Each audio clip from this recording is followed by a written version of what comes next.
Here's one that people talk about all the time. Damnation. Every story that has ever been written on any sort of terrible monster or demon at some point gets to the true cause of horror. Eternal damnation. Whether it be dragging you into a realm like hell, purgatory, limbo, or just states of being that mimic these mythological realms, that is where the fear of such entities comes from. You'll notice that the monsters that gave you the most vivid nightmares were not the ones who merely caused you physical harm. No, it was those that could make your eternal existence one of unbearable torment. And almost every great religion has a concept of this. Mortal beings though you are, you have somehow found a way to come up with a rudimentary understanding of infinity. And to the baser individual who isn't capable of piecing together a thought process without heavy reference to some dusty old book, that's all they need to know. Infinite happiness or infinite sadness. Well, obviously one is better than the other. Who wouldn't want to be eternally happy? These are the fools who honestly believe that winning the lottery would suddenly give their lives purpose. Why do they refuse to accept the basic reality of life? What makes our existence worthwhile are the peaks and troughs, both light and darkness, and each in their own manner and timing. He knows this. He understands better than we do. Heaven is not a place of just everlasting joy. It's a place where we are ascended beings, those who are put through new and better trials to continue to improve ourselves. We have new challenges, yes, but the rewards are far greater the second, third, or 100th time around. It's not quite reincarnation, more a continued progression. You might consider this mortal existence as a prologue to the real deal. It's not that I know the precise details, mind you. After all, I was the first to fail that test. Yes, go ahead and put on that Rolling Stone song, because this is one of those stories. I am quite frankly a little disturbed at how I'm being portrayed on sites like this. I don't mind the brilliant and cunning aspect, but the bouts of sudden violence and malignancy for malignancy's sake part I find quite misinformed. Also, I am not the father of all lies. He created truth, and therefore lies, just as he created light, and therefore darkness. I was merely the first in a long line of pioneers who sought another way. Now, unfortunately for us, there wasn't one. Not that I am displeased with my current role. I continue to try and gain followers in the hopes that he will understand how unfair his first proposition was, how immoral it was to place somebody like myself in a position to take up power and then rip it away from my hands prematurely. But I digress. This isn't a story about me. This is a story about hell.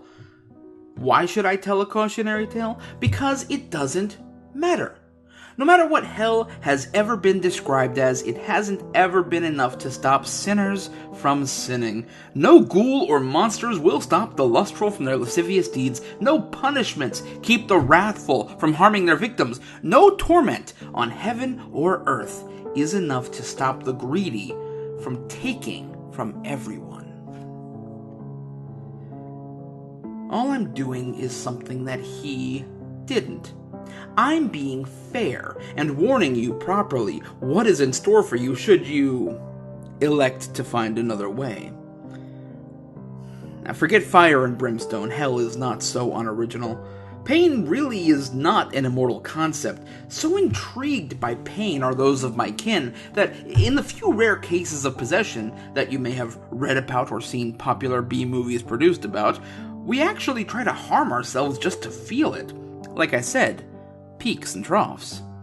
No, hell is altogether quite different. It's even worse for my kin. I was the first, and was therefore given the duty of leading others here, a task I do all too well. Nevertheless, I still feel its effects. Yes, even Satan is bound by hell. Let's start off at the beginning. You die. Normally, if you'd led a good life, you would appear before him. He would send you off on your next adventure to a higher plane of existence, one that is alien to me. But instead, since you chose to live your life in a manner that we have, you would instead awaken a few hours after the moment of your death in a room. This is, of course, a metaphor for the actual thing, but I'm speaking to beings who barely have a working knowledge of their own plane of existence, so you will forgive me if I dumb this down a bit. As I say, you will be in a room completely cut off from any other manner of interaction, any other entity. You will be compelled before too long to try and communicate with somebody else, searching for something else to do apart from merely existing. Time will suddenly lose all meaning to you, as it does to all who are immortal. Even the ticking of the clock is a distraction, and hell has no time for distractions, if you'll pardon a truly awful pun. You'll feel like you should be getting desperate in your search, but that feeling will not be present. In fact, no feelings shall be present. None. You will be an emotionless husk of your former self. Now, before long, you will learn to fake emotions in order to try and bring some sanity to this mad place. But your heart of heart will know that these half-hearted attempts do not fill you. You continue your search, ever questioning why you search. Lifetimes go by. You no longer stop, but continually search for something else, anybody else, to talk to interact with, to belong with.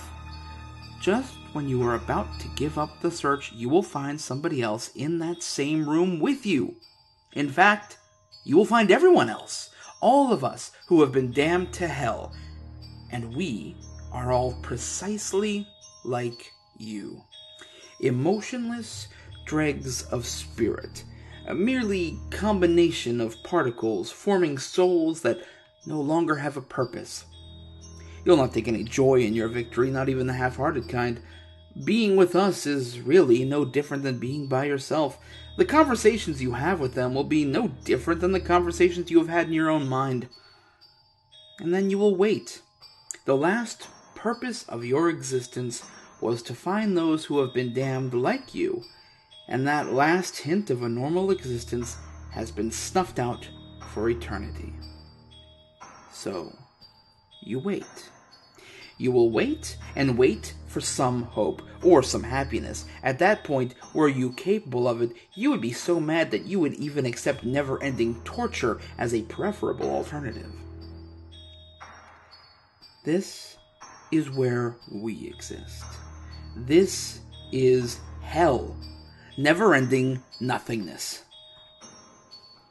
Once in a while, through mortal design, we are allowed to return to your world, never quite to interact physically, except to those foolish enough to open themselves up to possession, but enough to witness. And we've been in that place for so long now that we can remember what it is like to feel again. All we feel is hate. Hatred for your people and your pointless, idling lives, the way you sit at your computers and on your phone for hours at a time, consuming so much and giving nothing back. And the true hatred comes from the fact that even that existence has so much more meaning than our own. God gave mortals the ability to call us out of hell. Whenever you hear of a demon summoning, the mortal is the offender. They are the ones who rip us out of that existence, but only enough to see what we will never be able to have again. Only enough to see what we have failed to do, never giving us the power to do anything about our miserable state in life. Even if there is a possession, that gives one of us at most another 80 years. Compared to eternity, 80 years is a blink. And that is why we are called demons. Comes from the Latin phrase daimonium, which means lesser spirit. And that is all that we are, lesser entities, struggling through eternity for more, for anything. And that, dear listeners, is what hell really is. Living forever not in torment, but in worthlessness.